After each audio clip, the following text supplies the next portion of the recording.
Hop on in, take a seat. Let's talk about seats.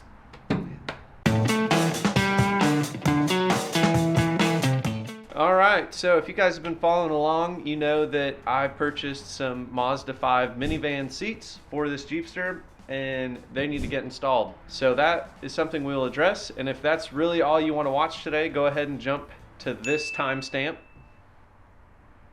If not, I'm going to talk a little bit more about the different seat choices and where you need to go when making a decision on what seat to put in your Jeep, your Jeepster, your project, and my experience with a few of the different seat selections that I've made over the years. Let's dive into that. Well, when it comes to seat selection, like anything in life, as they say, you can get it cheap, you can get it fast, or you can get it good. Something like that. Okay, so seats, cheap, fast, or good. You can have two of the three, but you're probably not going to find all three.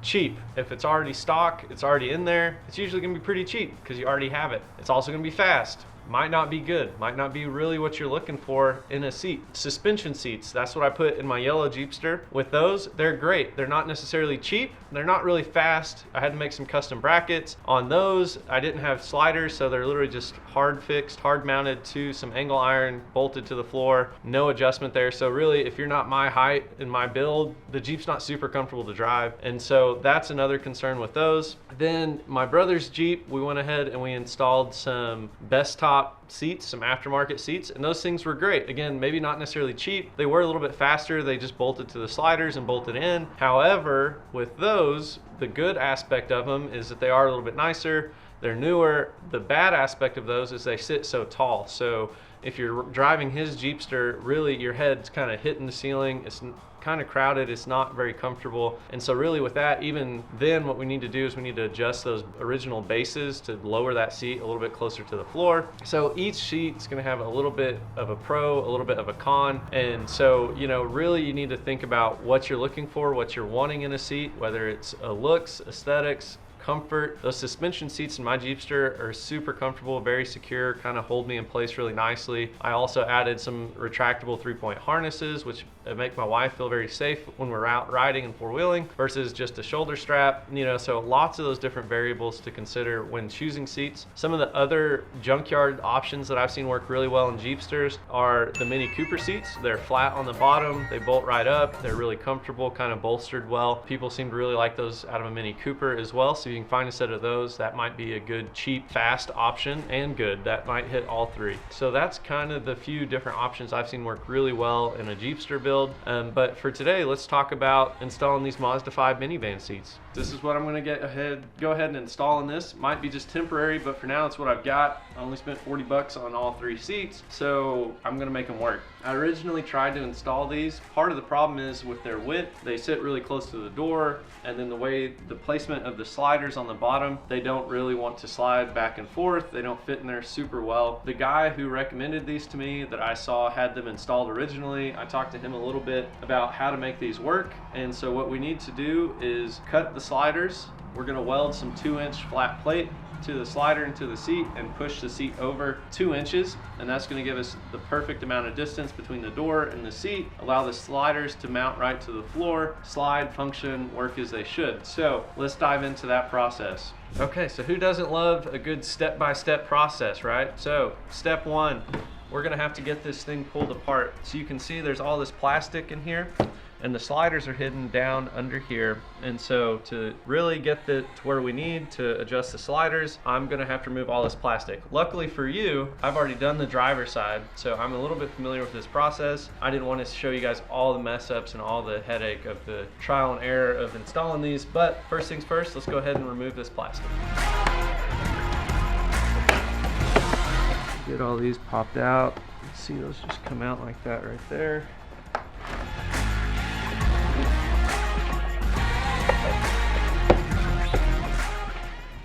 There we go. So right in here, I don't know if you can see this, Caleb, but so there's a couple little tabs right here. So make sure to get those out first, and then once that's out, this should pry back a little bit better. And then there's this piece right there that we just got to get that pushed out, and then this will start allowing the sides to come out.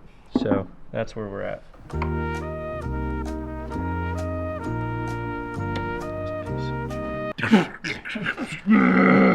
Okay, well, we didn't get all that on film, really any of it on film. I had to get some extra hands in here to help with that. But basically, if we just pull on this, the plastic seems to take away from these little fixtures, and then we just keep pulling and they all keep popping out.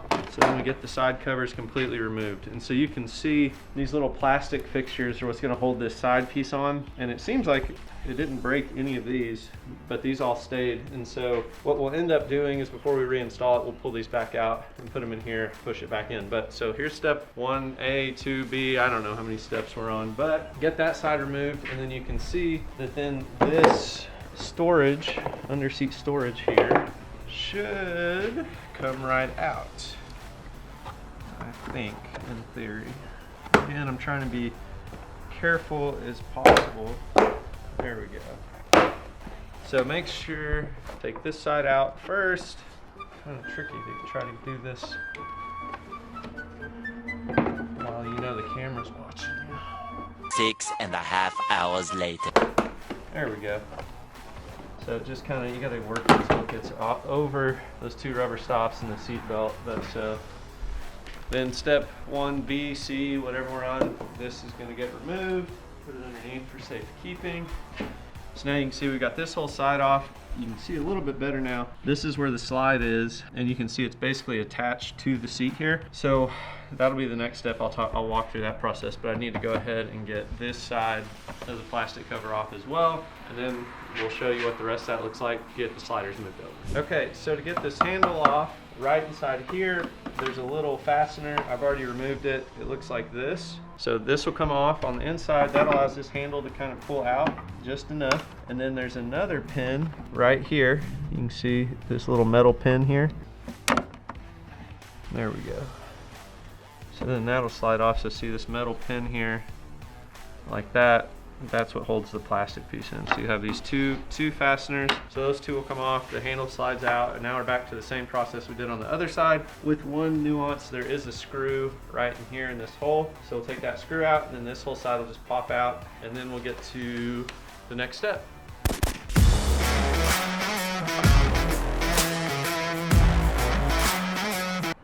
So there's the screw removed. Look at that thing, huh?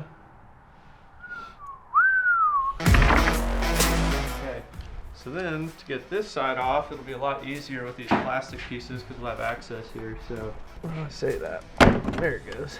So I just took a little 5mm, whatever this is, and then just push on these, and that then removes all of them nice and cleanly. And then there's one more back here. Okay. So then, all we've got to do is separate piece of plastic, so, and that comes off. So there you go. Now I've got all this removed. It's time to move on to the slider. Step 2. These sliders do have these little like covers on them. I guess probably they're just little dust shields or whatever, but we're gonna need to remove these. So they just pull off really easy, kind of like glued on or something, I don't know.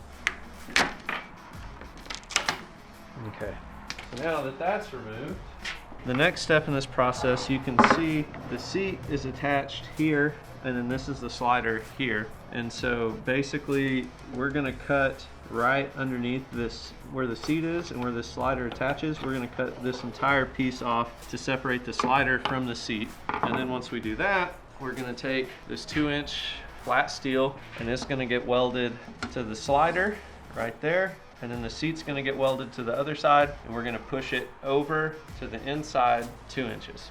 So, let's get to cutting.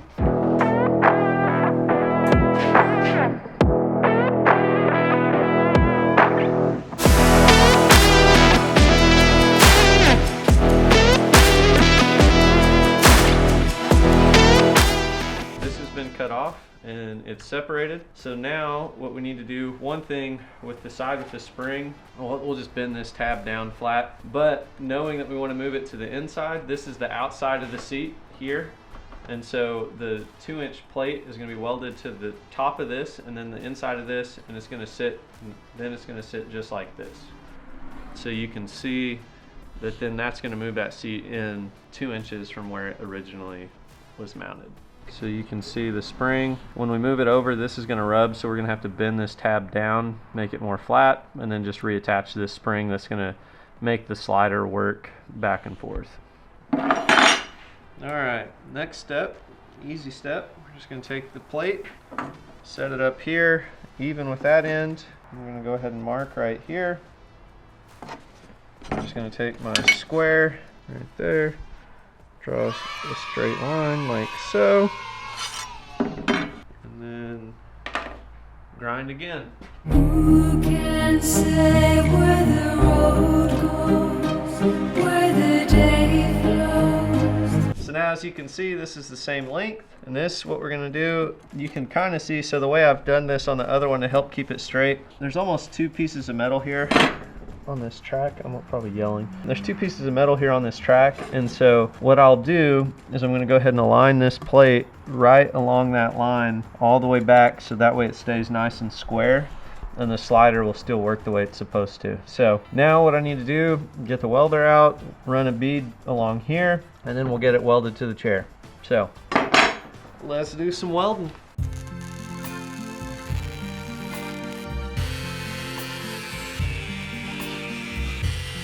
Alright, so the other piece of this is, now that we're moving this over 2 inches, you need a way to push down right here to disengage the slider and get the slider to work. So what I have done, or will do, is I'm going to cut a piece of metal out right here on each side and then weld that to the handle on the seat, and then weld a little tab that'll go down so that when you pull that handle, it's still going to depress this piece here and then allow the slider to work. So that's where we're at. I'll cut this out. We'll get this welded to that. I'll show you how that looks and we'll go from there. Okay, let's get this puppy welded on.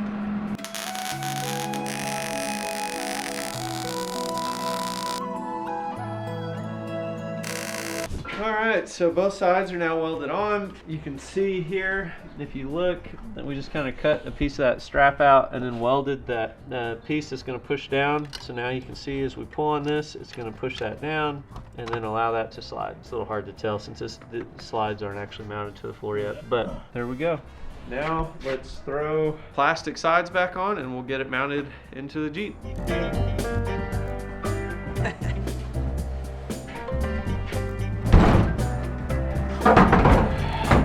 Here it is, mounted in. You can see moving that over allowed us to have enough clearance. You can see on that side a lot easier, but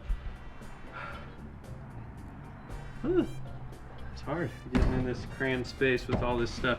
But so as you can see, this then moves our seat over, allows us to have that space that we need, allows the seat that's going to slide completely forward and backwards. The one piece that we will have to mess with a little bit, as you can see, this transmission tunnel here touches right here, so we'll either have to trim off a little bit of the seat or just do a little bit of self-clearancing right in here. I'm probably going to do the latter, just kind of hammer in self-clearance this transmission tunnel a little bit because there's nothing on the bottom that's going to touch. I'm also going to build a center console in the future that'll kind of cover a lot of this up, add some bed liner in, you'll never see it. So now that these are in, to get them mounted to the floors, all I did was take some of that flat steel that I used to move the seats over, marked them up to where they lined up with the stock holes on the floor, drilled a hole, mounted them, welded it to the bottom of the sliders. Everything's in place, ready to go. So you can see now we've got front seats, we've got back seats, all matching, all nice.